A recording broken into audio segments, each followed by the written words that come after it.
words, what they're watching on TV, what they're seeing on Xbox, what they're reading, what's on the internet, and also their ability to move their body.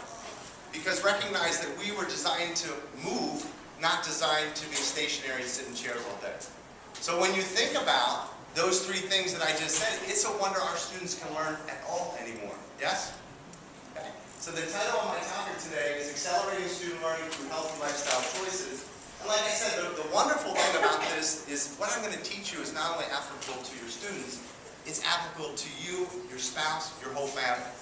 I believe, and this is my experience based on 22 years of caring for people, I believe that you have to be committed and engaged in your own health.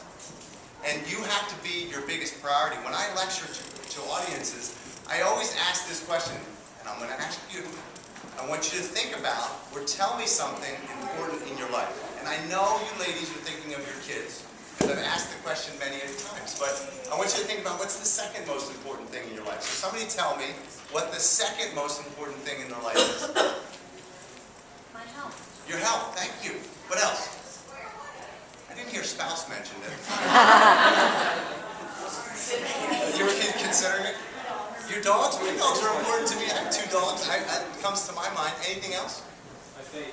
Your faith? That's always a big one. You know what a big one to me is my happiness? Because I think you have to work at being happy. A lot of people say if they're, they have a social cause that they're committed to.